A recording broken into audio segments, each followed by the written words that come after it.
Hello guys, welcome to the JK study online. Guys, मैं लेके आया हूँ आपके लिए JNK रीऑर्गेनाइजेशन एक्ट 2019। तो गाइस, इस टॉपिक के रिलेटेड हम 40 क्वेश्चंस इस वीडियो में डिस्कस करेंगे जो इजी टू मॉडरेट लेवल के रहेंगे। ठीक है, इजी इन द सेंस कि जो बेसिक क्वेश्चंस यहाँ से बनते हैं वो भी, और साथ में जो अच्छे लेवल के क्वेश्चंस भी बन सकते हैं वो भी हम इस वीडियो में कवर करेंगे। टोटल 40 क्वेश्चंस रहेंगे, इसलिए स्टार्टिंग से लेके एंड तक वीडियो को ज़रूर देखना। और मैं आपको बता दूं, इसका थ्योरी पार्ट जो हमने इसका लेक्चर लाया था वो हमने ऑलरेडी अपलोड कर दिया है। अगर वो अभी तक आपने वॉच नहीं किया है तो इसी वीडियो के डिस्क्रिप्शन में भी आपको लिंक मिल जाएगा, जहां से जाके उसको पढ़ के आप बेसिक इसके सभी क्वेश्चंस को अटेम्प्ट कर पाएंगे और ठीक करोगे। ठीक है, तो गाइज वीडियो को शुरू करते हैं। तो फर्स्ट इंपॉर्टेंट क्वेश्चन है, how many parts are there in the JNK state reorganisation act.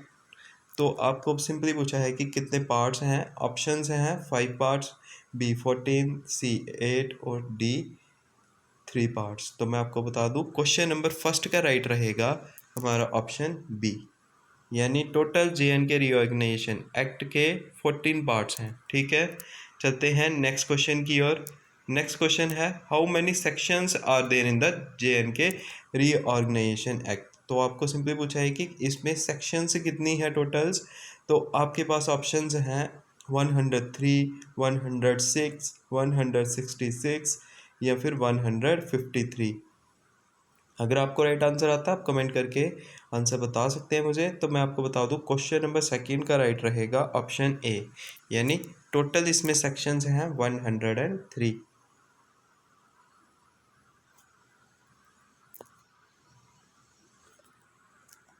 Yes, total sections कितनी है 103। चलते हैं नेक्स्ट क्वेश्चन की ओर। नेक्स्ट क्वेश्चन है, when did the reorganisation come into force. तो कब ये कम इनटू फोर्स में आया था। तो आपको सिंपली ये पूछा हुआ है, अगर आपने लेक्चर पढ़ा होगा तो इजली इसका आंसर बता सकते हैं। तो मैं आपको बता दूं, क्वेश्चन नंबर थर्ड का राइट रहेगा ऑप्शन ए। ठीक है, 31 अक्टूबर को ये कम इनटू फोर्स आया था। ठीक है, कौन सा, JNK रीऑर्गेनाइजेशन एक्ट 2019। तो 6 अगस्त, तो 5 अगस्त भी इसके रिगार्डिंग इंपॉर्टेंट डेट्स हैं, वो आगे आगे कवर करेंगे हम। तो फोर्थ क्वेश्चन है, the president of India gave his assent to the JNK reorganisation act 2019 on. ठीक है, प्रेसिडेंट का असेंट कब मिला था इसको। ऑप्शंस आपके सामने हैं, अगर आपको राइट आंसर पता है तो आप राइट आंसर कमेंट करके मुझे बता सकते हैं। मैं आपको बता दूं, क्वेश्चन नंबर फोर्थ का राइट रहेगा ऑप्शन ए। ठीक है, फोर्थ का भी ऑप्शन ए ही बिल्कुल राइट रहेगा, यानी 9 अगस्त को इसको प्रेसिडेंट का असेंट मिल गया था। ठीक है, तो क्वेश्चन नंबर 4 का ए ऑप्शन राइट रहेगा। चलते हैं नेक्स्ट क्वेश्चन की ओर। नेक्स्ट क्वेश्चन है हमारा question number fifth, the constitution application to the JNK order 2019 revokes the special status given to the JNK given under article।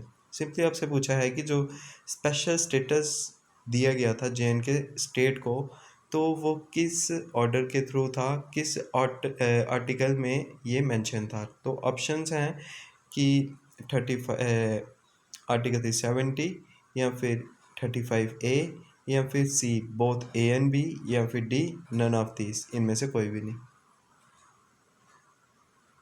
अगर आपको राइट आंसर पता है आप कमेंट करके बता सकते हैं। तो मैं आपको बता दूं, क्वेश्चन नंबर फिफ्थ का राइट रहेगा ऑप्शन सी। ठीक है, article 370 and 35A both are related to the special status given to JNK। ठीक है, चलते हैं नेक्स्ट क्वेश्चन की ओर। नेक्स्ट क्वेश्चन रहेगा question number 6, after the JNK reorganisation act 2019 which of the following union territory become the third UT in India having legislature।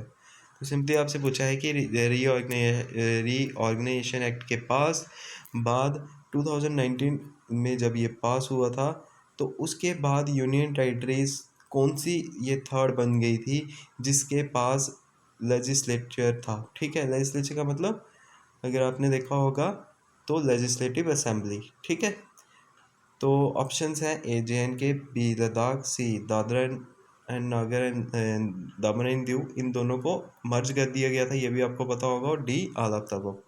तो मैं आपको बता दूं क्वेश्चन नंबर 6 का राइट रहेगा ऑप्शन ए। ठीक है, JNK को ही क्या कर दिया गया था यहाँ पे। अब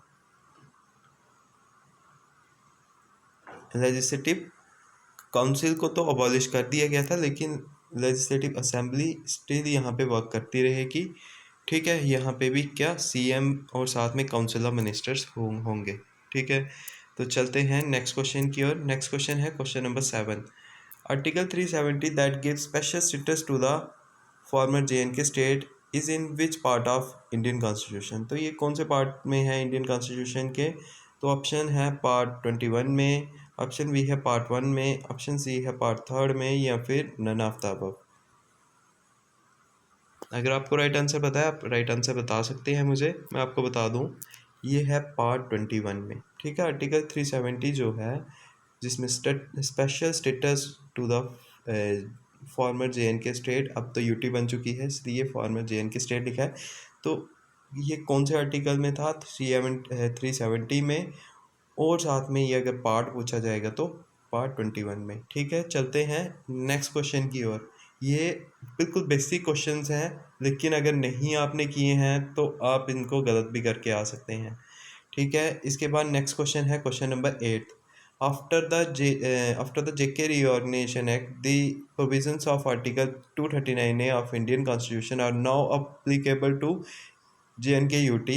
Apart from JNK, these provisions are also applicable to। Simply आपसे पूछा है 239A के अंडर जब ये रिऑर्गेनाइजेशन एक्ट आया तो जो ये आर्टिकल था इसके रिगार्डिंग जो प्रोविजंस थे वो अब एप्लीकेबल थे JNK UT में भी। ठीक है, इससे पहले ये कहाँ कौन सी और UT में थे? तो ऑप्शंस आपके सामने है, लक्षद्वीप, बी अंडमान एंड निकोबार, और ऑप्शन सी है चंडीगढ़, और ऑप्शन डी है पुडुचेरी। तो मैं आपको बता दूं इसका राइट आंसर भी है ऑप्शन डी यानी पुडुचेरी। ये आपको पता होगा, ये मैंने आपको लेक्चर में भी बताया था। ठीक है, चलते हैं नेक्स्ट क्वेश्चन की ओर।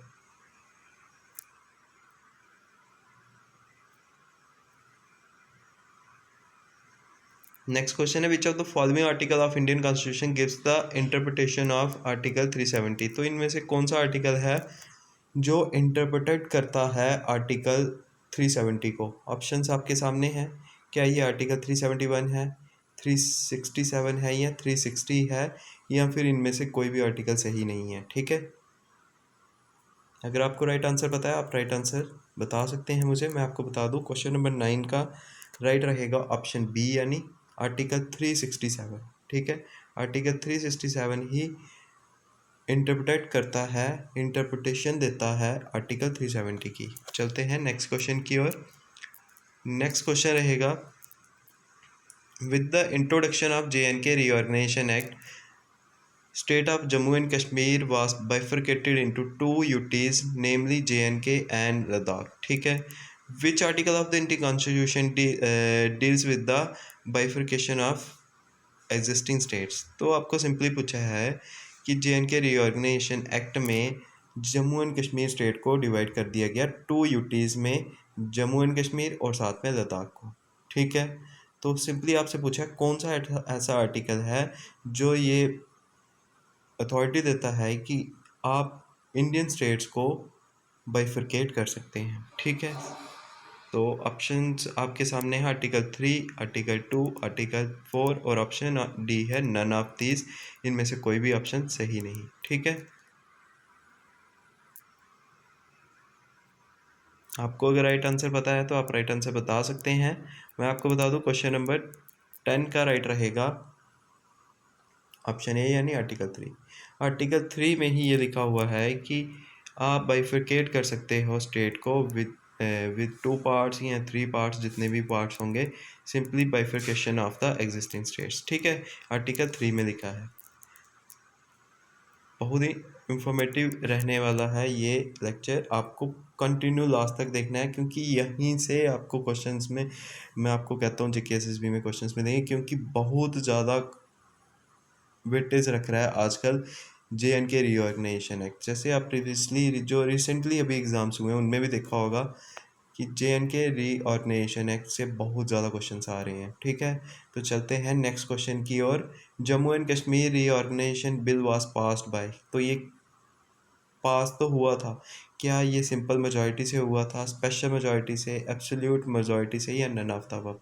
पूछा हुआ है कि JNK रीऑर्गेनाइजेशन बिल जो इंट्रोड्यूस किया गया था सबसे पहले राज्यसभा में यानी अपर हाउस में, तो वहाँ पे ये कौन सी मेजॉरिटी के साथ हुआ था, सिंपल, स्पेशल, या फिर एब्सोल्यूट, ठीक है।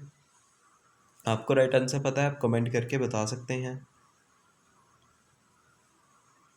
तो मैं आपको बता दूं, क्वेश्चन नंबर 21 का राइट रहेगा ऑप्शन ए, ये स्पेशल मेजॉरिटी से पार्ट, ये सिंपल मेजॉरिटी से पास हुआ था, ठीक है।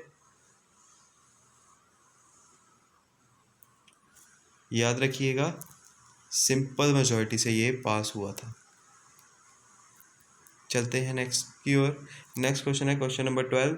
Section 58 of JNK reorganisation act states the union territory of Ladakh will be administered by the president acting through a lieutenant governor to be appointed by him under article। तो simply आपसे पूछा है कि जो यूनियन टेरिटरी ऑफ लद्दाख है, ठीक है, तो उसको एडमिनिस्टर किया जाएगा प्रेसिडेंट के द्वारा डायरेक्टली, जब वो अपॉइंट करेंगे एक एडमिनिस्टर जिसको लेफ्टिनेंट गवर्नर बोला जाता है, ठीक है। तो ये कौन से आर्टिकल में लिखा हुआ है, तो ऑप्शन है 239 आर्टिकल में, 240, 368, या फिर नन ऑफ द अबव। तो मैं आपको बता दूं, क्वेश्चन नंबर 12 का राइट आंसर है ऑप्शन ए।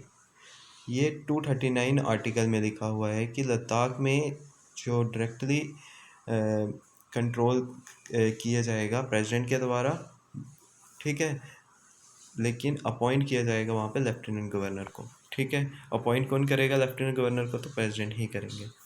चलते हैं नेक्स्ट इंपॉर्टेंट क्वेश्चन की ओर। Question number 13। In which part of JNK reorganisation act provisions regarding the administration of UT of Ladakh are given, ठीक है। इनमें से कौन सा पार्ट है JNK रीऑर्गेनाइजेशन एक्ट का जिसमें provisions regarding the administration of UT of Ladakh बताए गए हैं। तो ऑप्शंस हैं पार्ट 4, पार्ट 6, पार्ट 1 और नन ऑफ द अबव, ठीक है। तो अगर आपको इसका राइट आंसर पता है, आप कमेंट करके मुझे बता सकते हैं। तो मैं आपको बता दूं, क्वेश्चन नंबर 13 का राइट है ऑप्शन बी, यानी पार्ट 6 में ये लिखा गया है, ठीक है। चलते हैं नेक्स्ट इंपॉर्टेंट क्वेश्चन की ओर। नेक्स्ट इंपॉर्टेंट क्वेश्चन है question number 14। The provisions of delimitation of constituencies of UT of Jammu and Kashmir are in. Simply आपसे पूछा है कि डिलिमिटेशन का तो आपको पता ही होगा, जिसको अपॉइंट किया जाता है प्रेसिडेंट के द्वारा। उसका काम होता है कि स्टेट या यूटी में कॉन्स्टिट्यूंसीज को डिफ़ाइन करना, यानी बाउंड्रीज़ को डिफ़ाइन करना, कि अगर कोई ऐसी डिस्ट्रिक्ट है जिसकी 2 बन सकती हैं, तो वही इसका काम होता है कि बाउंड्रीज़ को डिफ़ाइन करना। इसको बाउंड्री कमीशन के नाम से भी जाना जाता है, ठीक है। तो सिंपली यही पूछा है, ये कौन से पार्ट में है। तो ऑप्शंस है 5th पार्ट में, पार्ट 8 में, पार्ट 9 में, या फिर इन सभी पार्ट्स में। अगर आपको इसका राइट आंसर पता है, आप राइट आंसर कमेंट करके मुझे बता सकते हैं। मैं आपको बता दूं, इसका राइट रहेगा पार्ट 5th, ठीक है। पार्ट 5th में ही लिखा गया है provisions of delimitation of constituencies, ठीक है। चलते हैं नेक्स्ट इंपॉर्टेंट क्वेश्चन की ओर। Question number 15। Part 2 of the JNK reorganisation act deals with. Simply आपसे पूछा है कि जो पार्ट 2 है वो किससे डील करता है, JNK रीऑर्गेनाइजेशन एक्ट का, ठीक है। ऑप्शंस है reorganisation of state of JNK, reorganisation of state of Ladakh, reorganisation of UT of JNK, या फिर नन ऑफ द अबव। अगर आपको राइट पता है तो आप राइट आंसर बता सकते हैं। तो मैं आपको बता दूं, क्वेश्चन नंबर 15 का राइट रहेगा ऑप्शन ए, ठीक है, यानी reorganisation of state of JNK। ये बात की गई है पार्ट 2 में JNK रीऑर्गेनाइजेशन एक्ट के, ठीक है। चलते हैं नेक्स्ट इंपॉर्टेंट क्वेश्चन की ओर। नेक्स्ट इंपॉर्टेंट क्वेश्चन है for the reorganisation of state of JNK which of the following schedule of Indian constitution has been amended, ठीक है। उन्होंने सिंपली बोला है कि reorganisation of state of JNK तो ये जो लाया गया वो किस शेड्यूल में था इंडियन कॉन्स्टिट्यूशन के कि उसको अमेंड किया जा सकता है, ठीक है। ऑप्शंस हैं शेड्यूल 1, शेड्यूल 4, या फिर बोथ 1 एंड 4 शेड्यूल, या फिर नन ऑफ द अबव, इनमें से कोई भी नहीं। तो मैं आपको बता दूं क्वेश्चन नंबर 16 का राइट रहेगा ऑप्शन सी। ये शेड्यूल 1 में भी था और शेड्यूल 4 में भी था इंडियन कॉन्स्टिट्यूशन के कि अमेंड किया जा सकता है JNK स्टेट को, यानी reorganisation of state of JNK, जो स्टेट ऑफ JNK थी उसको रिऑर्गेनाइज किया जा सकता है टू यूनियन टेरिटरीज में, ठीक है। चलते हैं नेक्स्ट इंपॉर्टेंट क्वेश्चन की ओर। नेक्स्ट इंपॉर्टेंट क्वेश्चन है question number 17। Part 3 of JNK reorganisation act titled as representation in the legislatures in is in which of the following range of sections, ठीक है। Part 3 of JNK reorganisation act जिसका title था representation in legislatures, तो यहाँ पे आपको पूछा है कि ये कौन सी सेक्शंस में है, उनकी रेंज बतानी है, ठीक है। क्या ये सेक्शन 8 to 57 है, क्या ये सेक्शन 3 to 7 है, या सेक्शन 1 to 2 है, या फिर इनमें से कोई भी ऑप्शन राइट नहीं है। तो मैं आपको बता दूं, अगर आपको पता है तो आप राइट आंसर कमेंट कर सकते हैं। मैं आपको बता दूं इसका राइट रहेगा ऑप्शन ए, ठीक है। ये सेक्शन 8 to 57 के अंडर है, ठीक है। इसके बाद नेक्स्ट क्वेश्चन है question number 18। Matters related to schedule caste and schedule tribes are discussed under. तो सिंपली आपको पूछा JNK रिऑर्गेनाइजेशन एक्ट जो था 2019 का, उसमें जो मैटर्स थे शेड्यूल कास्ट और शेड्यूल ट्राइब्स के वो डिस्कस किए जाते हैं क्या पार्ट 6 में, 5 में, या 4 में, या फिर इन तीनों पार्ट्स में। तो मैं आपको बता दूं शेड्यूल कास्ट और शेड्यूल ट्राइब्स के रिलेटेड जो मैटर्स हैं वो डिस्कस किए जाते हैं पार्ट 6 के अंदर, यानी ऑप्शन ए जो है वो बिल्कुल राइट रहेगा, ठीक है। चलते हैं नेक्स्ट इंपॉर्टेंट क्वेश्चन की ओर।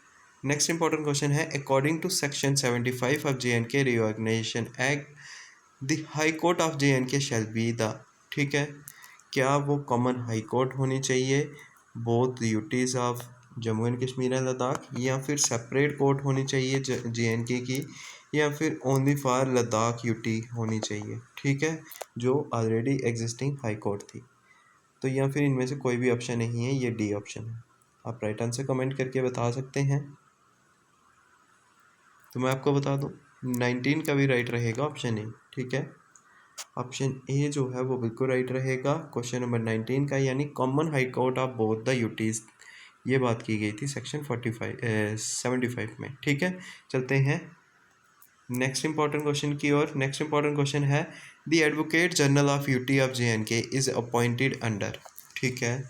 सिंपली आपसे पूछा है कि जो एडवोकेट जनरल हैं यूटी ऑफ JNK के वो अपॉइंट किए जाते हैं किस सेक्शन के अंदर, क्या वो 79 सेक्शन के अंदर किए जाते हैं, क्या वो सेक्शन 75 के अंदर किए जाते हैं, या फिर वो 79 और 75 सेक्शन दोनों के अंदर किए जाते हैं, या फिर नन ऑफ द अबव।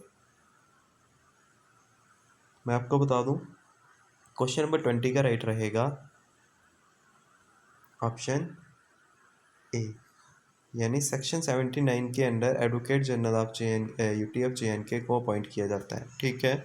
चलते हैं नेक्स्ट इंपॉर्टेंट क्वेश्चन की ओर। नेक्स्ट इंपॉर्टेंट क्वेश्चन है question number 21। Section 84 in part 11 of JNK reorganisation act deals with the, ठीक है। सिंपली आपसे पूछा है कि सेक्शन 84 है जो पार्ट 11 के अंडर आती है Jammu and Kashmir reorganisation act में, वो डील करती है क्या selling of assets of JNK, या फिर apportion of assets and liabilities, या फिर अपोर्शन ऑफ एसेट्स ओनली, या फिर अपोर्शन ऑफ लाइबिलिटीज़। आप राइट आंसर कमेंट करके बता सकते हैं। तो मैं आपको बता दूं क्वेश्चन नंबर 21 का राइट रहेगा ऑप्शन बी, यानी apportion of assets and liabilities. ये सेक्शन 84 में बताया गया है part 11 of JNK reorganisation act. चलते हैं नेक्स्ट इंपॉर्टेंट क्वेश्चन की ओर। नेक्स्ट इंपॉर्टेंट क्वेश्चन है question number 22। Section 72 of act states the reports of CAG यानी controller auditor general of India relating to the accounts of JNK-UT shall be submitted to. ठीक है, ये किसको submit किए जाएंगे? तो ऑप्शंस हैं स्टेट लेजिस्लेटिव असेंबली को, लेफ्टिनेंट गवर्नर ऑफ JNK-UT को, लेजिस्लेटिव असेंबली ऑफ यूटी को, या फिर नन ऑफ द अबव। तो मैं आपको बता दूं इसका राइट रहेगा ऑप्शन बी यानी LG ऑफ JNK-UT। ठीक है, तो ऑप्शन बी बिल्कुल राइट रहेगा क्वेश्चन नंबर 22 का।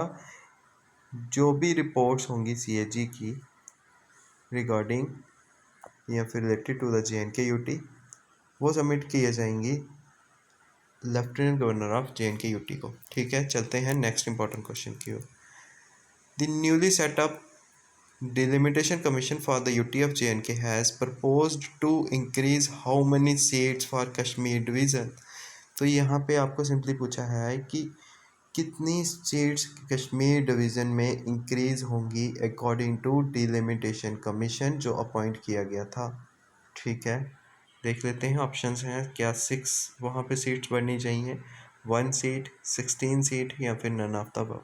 तो मैं आपको बता दूं क्वेश्चन नंबर 23 का राइट रहेगा ऑप्शन बी। ठीक है, वहाँ पे 1 सीट जो है वो इंक्रीज़ होगी, ये डिलिमिटेशन कमीशन में बताया गया था। जम्मू डिवीज़न में कितनी होंगी? अगर आपको पता है आप कमेंट करके बता सकते हैं। चलते हैं नेक्स्ट इंपॉर्टेंट क्वेश्चन की ओर। Who was the ex-office chairman of the delimitation commission? Simply आपसे पूछा है कि इनमें से कौन सा एक्स ऑफिस चेयरमैन होता है डिलिमिटेशन कमीशन का। तो वो आपको पता होगा, क्या वो सुशील चंद्रा थे, क्या वो रंजन देसाई थे, या फिर राजीव भटनागर थे, या फिर इनमें से कोई भी नहीं। तो मैं आपको बता दूं 24 का अगर आपने राइट आंसर कमेंट कर दिया है तो ये रंजन देसाई थे जो एक्स ऑफिशियो चेयरमैन थे डिलिमिटेशन कमीशन के, जो JNK में अपॉइंट किया गया था बाउंड्रीज़ को डिफाइन करने के लिए कि अगर कुछ यहाँ पे न्यू सीट्स जो हैं या फिर न्यू कॉन्स्टिट्यूंसीज बन सकती हैं। ठीक है, चलते हैं नेक्स्ट इंपॉर्टेंट क्वेश्चन की ओर। Question number 25। Under section 57 of reorganisation act the state legislative council has been. क्या वो डिज़ोल्व कर दी गई, क्या उसको रीनेम किया गया, चेंज कर दिया गया, या फिर अबॉलिश ही कर दिया गया? ठीक है, आप राइट आंसर कमेंट करके बता सकते हैं, सोच के करिएगा क्योंकि A और D में आपको यहाँ पे कंफ्यूजन हो सकती है। तो मैं आपको बता दूँ क्वेश्चन नंबर 25 का राइट रहेगा ऑप्शन डी। ठीक है, इससे अबॉलिश्ड ही कर दिया गया है, डिज़ोल्व नहीं किया गया है। डिज़ोल्व होता है वहाँ पे मेजॉरिटी नहीं रहे तो उसको फिर डिज़ोल्व कर दिया जाता है। ठीक है, लेकिन यहाँ पे डिज़ोल्व नहीं, पूरी तरह से हटा ही दिया है इसको, यानी अबॉलिश कर दिया गया है। ठीक है, तो ये अंडर सेक्शन 57 था। चलते हैं नेक्स्ट इंपॉर्टेंट क्वेश्चन की ओर। मैं आपको बता दूं आपने बहुत से कैंडिडेट्स ने बिल्कुल सही कमेंट किया है। तो JNK में यानी जम्मू एंड कश्मीर में टोटल 7 सीट्स बढ़ने की बात की गई थी डिलिमिटेशन कमीशन की। 1 सीट जो है वो कश्मीर में इंक्रीज़ होगी और 6 सीट्स इंक्रीज़ होंगी जम्मू डिवीज़न में। ठीक है, जिनके भी 6 जिन्होंने कमेंट किया है बिल्कुल राइट आंसर था उनका। ठीक है, चलते हैं नेक्स्ट इंपॉर्टेंट क्वेश्चन की ओर। Question number 26। Under section 41 the lieutenant governor of JNK-UT in every financial year let the annual financial statement before the. ठीक है, ये किसके सामने लाते हैं? अंडर सेक्शन 41 लेफ्टिनेंट गवर्नर जो होते हैं उनकी देख रेख में फाइनेंशियल ईयर में जो एनुअल फाइनेंशियल स्टेटमेंट होती है। ठीक है, ऑप्शंस हैं president of India, B legislative assembly of JNK-UT, या फिर both president and legislative assembly of UT, या फिर नन ऑफ द अबव। मैं आपको बता दूं क्वेश्चन नंबर 26 का राइट रहेगा ऑप्शन बी। ठीक है, लेजिस्लेटिव असेंबली ऑफ JNK-UT के सामने फाइनेंशियल स्टेटमेंट जो होती है वो लाई जाती है एनुअल बेसिस पे यानी ईयरली। ठीक है, चलते हैं नेक्स्ट इंपॉर्टेंट क्वेश्चन की ओर। Question number 27। When a bill is passed by the Legislative Assembly, it shall be presented to the Lieutenant Governor. The Lieutenant Governor has the power to। ठीक है, सिंपली आपसे पूछा है जब भी कोई पास किया जाएगा बिल JNK असेंबली में, वो प्रेजेंट किया जाएगा लेफ्टिनेंट गवर्नर को। तो लेफ्टिनेंट गवर्नर की क्या पावर है उसमें, क्या वो असेंट देंगे, क्या वो विद होल्ड कर सकते हैं अपने इस असेंट को, या फिर reserve the bill for the president, या फिर रिजर्व कर सकते हैं कि प्रेसिडेंट देखे इसको, या फिर डी ऑप्शन है none of all of this, मतलब ये सभी ऑप्शन सही है। ठीक है, आप राइट आंसर कमेंट करके बता सकते हैं। अगर ज़्यादा टाइम लगता है तो आप इसको पास कर सकते हैं।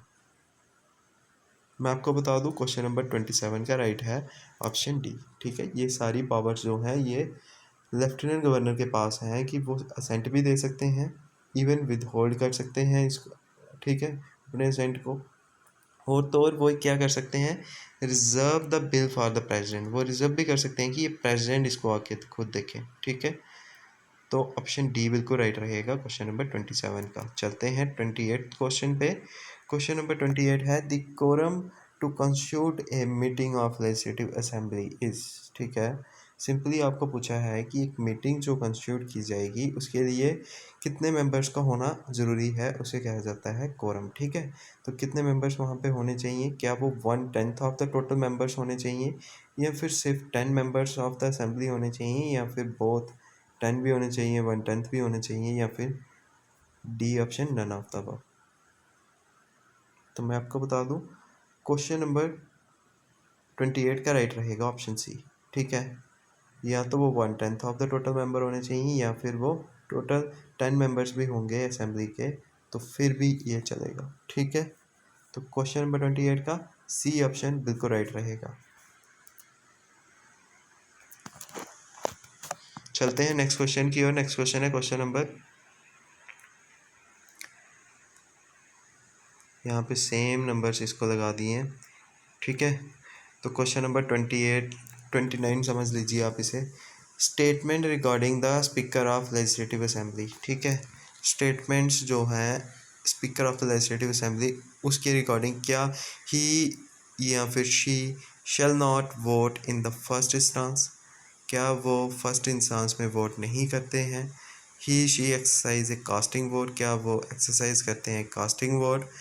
ही can not adjourn the meeting if there is no quorum, वो मीटिंग को एडजॉर्न नहीं करेंगे अगर मीटिंग में क्या होगा, अगर वहाँ पे कोरम नहीं होगा। कोरम यानी मेंबर्स वहाँ पे प्रेजेंट नहीं होंगे जितने चाहिए।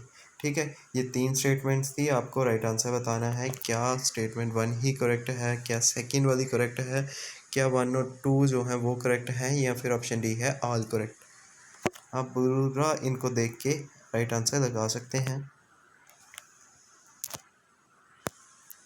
मैं आपको बता दूं क्वेश्चन नंबर 29 का राइट रहेगा ऑप्शन सी। ठीक है, जो फर्स्ट ऑप्शन है he she shall not vote in the first instance, बिल्कुल सही होता है।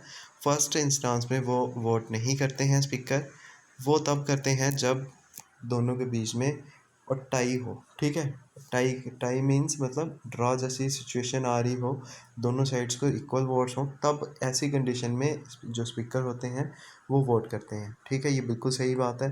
He she exercise a casting vote, बिल्कुल वो एक्सरसाइज करते हैं कास्टिंग वोट, तो ये बिल्कुल ठीक था। लेकिन ऑप्शन थर्ड है he can not adjourn the meeting if there is no quorum, ये बिल्कुल गलत है। वो एडजॉर्न करते हैं अगर meeting if there is no, अगर कोरम नहीं होगा। ठीक है, कोरम यानी जितने वहाँ पे मेंबर्स चाहिए 1/10, अगर वो ना नहीं होंगे तो वो क्या इसको एडजॉर्न कर सकते हैं। ठीक है, तो चलते हैं नेक्स्ट इंपॉर्टेंट क्वेश्चन की ओर। क्वेश्चन नंबर 29 का राइट था ऑप्शन सी, बोथ 1 और 2।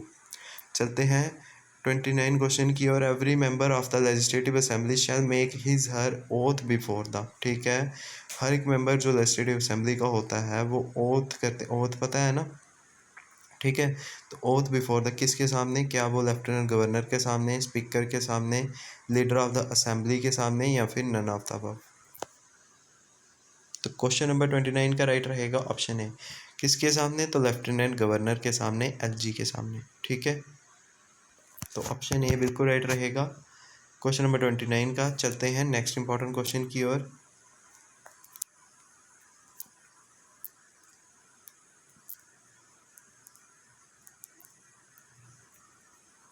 Question number 30, lieutenant governor has the power to, lieutenant governor के पास पावर होती है, क्या कर सकते हैं वो?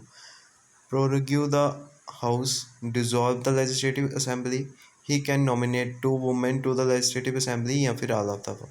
ठीक है, तो क्वेश्चन नंबर 13 का क्या राइट होगा, आप कमेंट करके मुझे बता सकते हैं।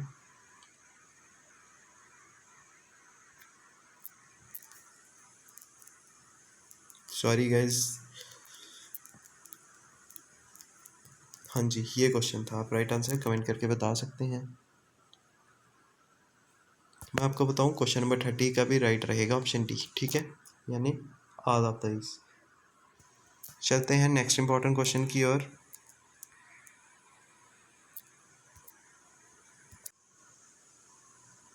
According to Section 10 of J&K Reorganization Act 2019, how many seats are allocated to the duty of J&K in the House of People? तो कितनी हाउस ऑफ पीपल में इसको सीट्स दी गई थी? ठीक है, सेक्शन 10 में ये बताया गया है J&K रीऑर्गेनाइजेशन एक्ट में हाउस ऑफ पीपल यानी लोकसभा, लोअर हाउस। ठीक है, तो अगर आपको राइट आंसर पता है कमेंट करके बता सकते हैं। मैं आपको बता दूं, इसका राइट ऑप्शन है टोटल 5 सीट्स। तो अगर राज्यसभा की बात होगी, राज्यसभा की, तो वहाँ पे 4 सीट्स हैं J&K यूटी की। ठीक है, चलते हैं नेक्स्ट इंपॉर्टेंट क्वेश्चन की ओर। नेक्स्ट इंपॉर्टेंट क्वेश्चन है, a person to become the member of legislative assembly shall be. अगर एक पर्सन को मेंबर बनना है लेजिस्लेटिव असेंबली का, तो क्या होना चाहिए? क्या वो सिटीज़न ऑफ इंडिया होना चाहिए, मिनिमम 25 ईयर ऑफ एज होनी चाहिए उसकी, या फिर ये दोनों होने चाहिए, या फिर नन ऑफ द अबव? मैं आपको बता दूं, अगर आपने राइट आंसर इसका गैस कर दिया है तो ऑप्शन सी बिल्कुल राइट रहेगा। बोथ सिटीजन ऑफ इंडिया भी ज़रूरी है और मिनिमम 25 ईयर्स उसकी एज भी होनी चाहिए। चलते हैं नेक्स्ट इंपॉर्टेंट क्वेश्चन की ओर। क्वेश्चन नंबर 33 है, section 53 states there shall be a. ठीक है, सेक्शन 53 क्या बताती है कि क्या होनी चाहिए? काउंसिल ऑफ मिनिस्टर्स होनी चाहिए, council shall not be more than 10% of the total members of the legislative assembly, या फिर बोथ ये, या फिर डी ऑप्शन है, इनमें से कोई भी ऑप्शन राइट नहीं। तो मैं आपको बता दूं, क्वेश्चन नंबर 33 का राइट रहेगा ऑप्शन सी। ठीक है, बोथ ए एंड बी, यहाँ पे काउंसिल ऑफ मिनिस्टर्स की बात भी की गई है, और काउंसिल ऑफ मिनिस्टर्स जो हैं वो not more than 10% of the total members of the legislative assembly, ये भी बात की गई है। ठीक है, तो ऑप्शन सी राइट रहेगा क्वेश्चन नंबर 33 का। चलते हैं नेक्स्ट इंपॉर्टेंट क्वेश्चन की ओर। नेक्स्ट इंपॉर्टेंट क्वेश्चन है क्वेश्चन नंबर 34। इसमें स्टेटमेंट्स दी हैं आपको 3।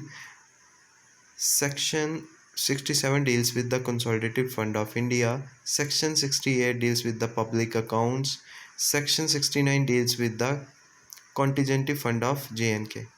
तो आपको सिंपली पूछा है, ये जो सेक्शंस हैं क्या ये इन्हीं सेम जो स्टेटमेंट्स हैं इनके साथ मैच करती हैं? तो ऑप्शंस हैं, A only 2 is correct, option B है ओनली 3 इज़ करेक्ट, और ऑप्शन सी है ऑल आर करेक्ट, या फिर डी ऑप्शन होगा नन ऑफ दिस, कोई भी इनमें से करेक्ट नहीं है। ठीक है, डी ऑप्शन यहाँ पे हमने मिस कर दिया है।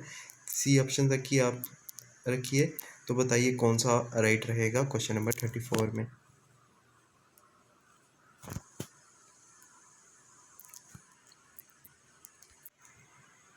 अगर आपने राइट आंसर लगा लिए हैं तो मैं आपको बता दूं, इसका ऑप्शन राइट रहेगा ऑप्शन सी। ठीक है, यानी ऑल आर करेक्ट, ये तीनों स्टेटमेंट्स जो हैं ये करेक्ट हैं। स्टेटमेंट्स को आप देख सकते हैं। ठीक है, चलते हैं नेक्स्ट इंपॉर्टेंट क्वेश्चन की ओर। क्वेश्चन नंबर है 35। Under section 32 of the J&K state reorganisation act, the legislative assembly has the power to make laws with respect to any matter in the state list except, किस matters पे जो है ये J&K legislative assembly जो है वो order pass नहीं कर सकती है जो section 32 of J&K state reorganisation में मेंशन है? क्या वो पुलिस से रिलेटेड है, पब्लिक ऑर्डर से रिलेटेड है, both police and public order से रिलेटेड है, या फिर नन ऑफ द अबव? मैं आपको बता दूं, क्वेश्चन नंबर 35 का राइट भी ऑप्शन है ऑप्शन सी, यानी बोथ। चाहे वो पुलिस ऑर्डर के रिलेटेड हो या फिर हो पब्लिक ऑर्डर से रिलेटेड, उसके रिगार्डिंग JNK लेजिस्लेटिव असेंबली को कोई भी हक नहीं है कि वो उसके रिगार्डिंग कोई लॉ बना सकती है। ठीक है, तो ऑप्शन सी बिल्कुल रहेगा राइट। नेक्स्ट क्वेश्चन है question number 36। The lieutenant governor has a power to promulgate ordinances during the recess of assembly under section. ठीक है, ऑप्शंस हैं 52 सेक्शन में है, सेक्शन 53 में है, या बोथ 52 एंड 53 में है, या फिर नन ऑफ द अबव। अगर आपने राइट आंसर इसके कमेंट कर दिए हैं तो मैं आपको बता दूं क्वेश्चन नंबर 36 का राइट है ऑप्शन ए, यानी 52 सेक्शन में ये बात की गई है। ठीक है, क्या बताया गया है? तो वो बताया गया है कि LG हैं, उनके पास पावर है कि वो प्रोमulgate कर सकते हैं ordinances during recess of assembly. ठीक है, तो ऑप्शन ए बिल्कुल राइट है, सेक्शन 52 के अंडर ये बताया गया है। नेक्स्ट क्वेश्चन है question number 37। Section 88 of act states the member of the cadres of Indian administrative services, Indian police services and Indian forest services shall continue to function on the existing cadres. It is in which part of the act? ठीक है, तो section 88 of the act बताती है जो members हैं Indian administrative services के, Indian police services के, Indian forest services के, वो फंक्शन कर सकते हैं continually in the existing cadres. ठीक है, ये किस पार्ट में बताया गया है? ऑप्शंस हैं पार्ट 8 में, ऑप्शन बी है पार्ट 5 में, ऑप्शन सी है पार्ट 13 में, और ऑप्शन डी है नन ऑफ द अबव। इनमें से कोई भी पार्ट में नहीं। ठीक है, मैं आपको बता दूं क्वेश्चन नंबर 37 का राइट रहेगा, ये पार्ट 13 में मेंशन है। ठीक है, तो ऑप्शन सी बिल्कुल राइट रहेगा।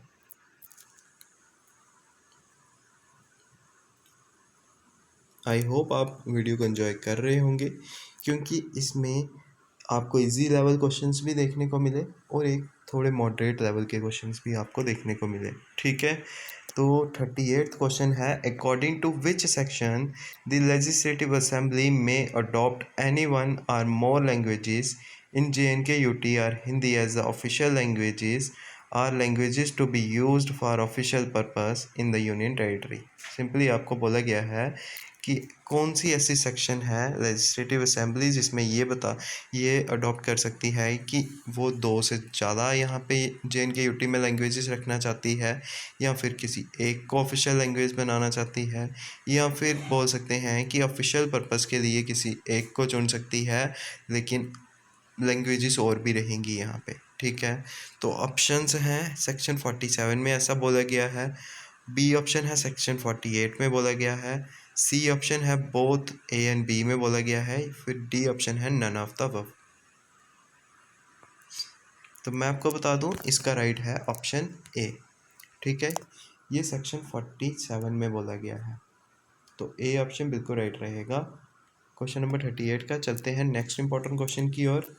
क्वेश्चन नंबर 39 है, powers and privileges are given to the members of legislative assembly under. ठीक है, जो पावर्स और साथ में प्रिविलेजेस हैं वो दिए गए हैं मेंबर्स ऑफ लेजिस्लेटिव असेंबली को किस सेक्शन के अंडर?